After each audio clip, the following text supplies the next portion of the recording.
Unang araw ngayon sa pwesto ng bagong talagang COMELEC chairman na si Attorney Sixto Brillantes. Pero ngayon pa lang, ayaw ng tantana ng batikos ang pagkakatalaga sa kanya.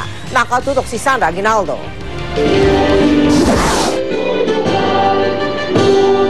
Ang bagong talagang chairman ng COMELEC na si Sixto Brillantes na ang tumayo sa flag raising ceremony ng Commission on Elections kanina. Isang veteranong election lawyer, si Brillantes ang napili ng Pangulong pumalit kay dating COMELEC chairman Jose Melo.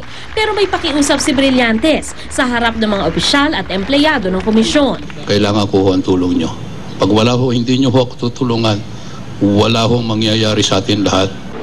Kahapon kinumpirma ng Malacanang na si Brillantes na ang bagong COMELEC chairman. Pero hindi pabor si dating COMELEC chairman Christian Monsod sa appointment. Hindi raw malinaw ang prosesong pinagdaanan ng pagpili kay Brillantes. He is an excellent lawyer, there's no question about it. But he also has very deep partisan associations. Si Fernando Poe Jr. na tumakbong presidente noong 2004 pero natalo kay dating Pangulong Gloria Arroyo ay isa lang sa pinakamalaking kliyente ni Brillantes. Pero pagtitiyak ng bagong COMELEC chairman, Nung Saturday, Sunday, nag-umpisa na rin naman ako magtatatawag ng mga kliyente ko dati. Bibitawan ko na kayo, umanak na kayo ng ibang abogado nyo. At pagdating nyo doon sa komisyon, tihado pa kayo sa akin siguro. sabi ni Brillantes na pag-alaman niyang nirekomenda siya sa pwesto ni Vice President Jejomar Binay at ni Senador Francis Escudero na pangunahing endorser ng tambalang Noybi noong nakarang eleksyon. Di nalingid ang umunoy paksyon sa bakod ng Pangulo. Paksyong Samar daw sina Binay at Escudero habang si dating Senador Rojas naman daw ay paksyong Balay. Aminado rin si Brillantes na kinausap niya si Rojas noong Biyernes, bagay na kinumpirma ng Liberal Party sa isang pahayag. Sabi niya, hindi, ikaw kaibigan ka ni Binay, kaibigan ka yata ni Chis. Sabi ko, kaibigan ko naman lahat ng tao eh. Ang problema ko lang kako, kung ang iniisip nyo is 2016, hindi na, mag-away-away na kayo kako, wala na ako ron. Hanggang 2015 lang ako.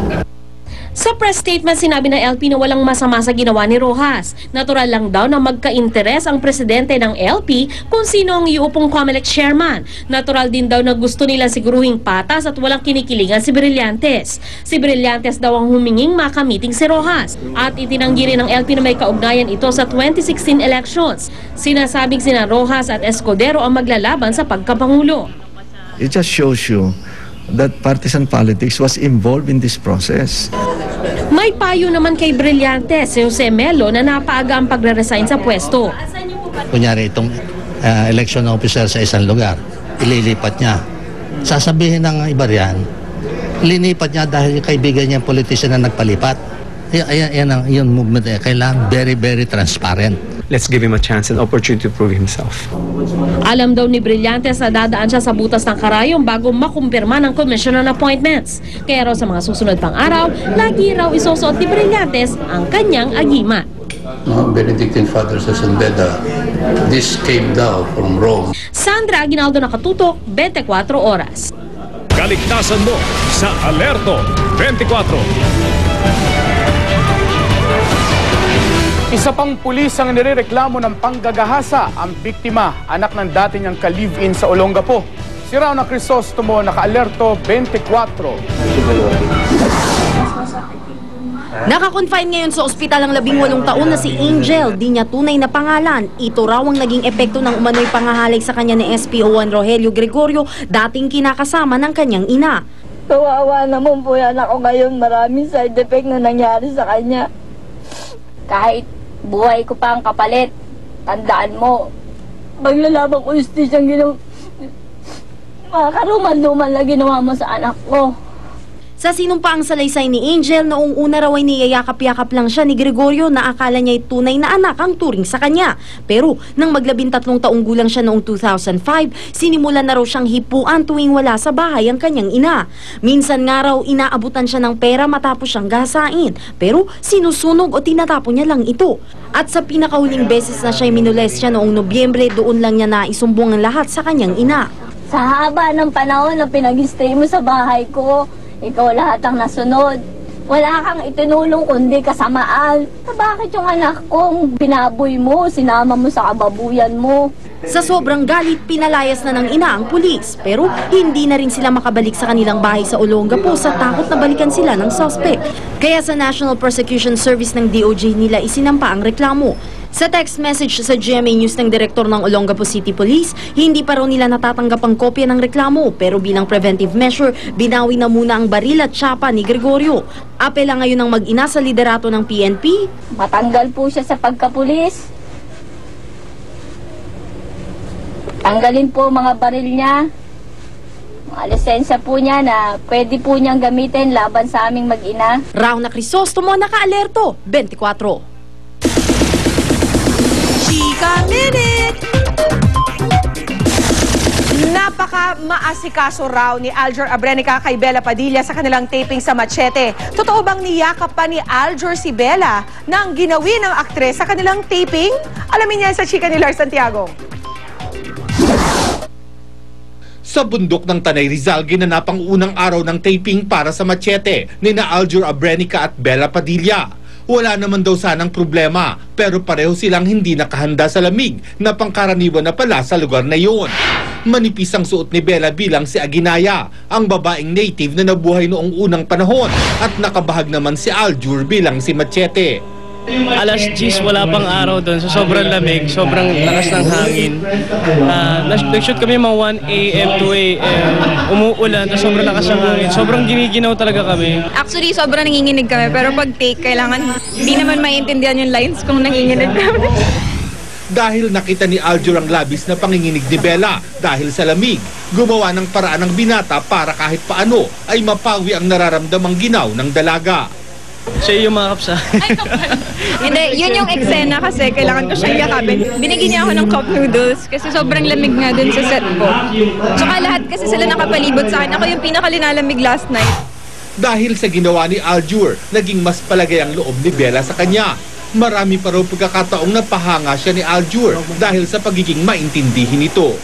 Very gentleman, hindi ka talaga niya papabayaan. Kasi medyo madalas yung set namin. Maputik po. Lagi naman siya nakaalala. Para masuklihan ko yung kabaitan niya sa akin. Ginagawa ko yung mga bagay-bagay na galing sa puso ko. Lars Santiago, updated sa Showbiz Happening. Gaganap bilang magkapatid sina Richard Gutierrez at Jillian Ward sa pelikulang My Valentine Girls. Ayon kay Jillian, sa mga leading lady ni Chard, may isa raw na hindi bagay sa kanya. Kung sino, alamin sa chika ni Lars Santiago. Nagpakwela na naman si Jillian Ward habang nakatutok sa kanya ang mga kamera sa press conference ng Valentine movie ng GMA at Regal Films, ang My Valentine Girls. Pa-post-post pa si Jillian dahil maganda raw ang suot niyang damit. Ipinagmalaki pa niya na may makeup kit na raw siya na bigay ng kanyang tita Claudine Barreto at ng anak nitong si Sabina. Thank you po sa makeup kit at saka thank you sa binigay na Sabrina ng makeup kit. I love you. Enjoy na enjoy si Jillian sa shooting ng My Valentine Girls, kung saan ginagampanan niya papel ng makulit na kapatid ni Richard Gutierrez.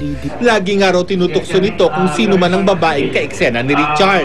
Sa mga leading lady ni Richard na sina Rian Ramos, Lavi Po, Solen Yusaf at Eugene Domingo, sino kaya ang pinakagusto ni Jillian para kay Richard? Si Ate Rian po. Siyempre po, bagay po sila eh. Pero kahit pinakagusto ni Jillian si Rian, bagay rin daw kay Richard sina Solen at Lavi. Kaya kailangan daw mamili si Richard sa tatlo. Tutoksahin ka sila. Uy, bagay sila. Eh bakit tila hindi sinama ni Jillian si Eugene sa mga pagpipilian na Richard? Pero si Ate Eugene, di ko po tutoksahin. Kasi po, hindi po sila bagay. Ano naman kaya ang masasabi rito ni Eugene? Jillian, hindi totoo yan. Tingnan mo naman ang buhok ko.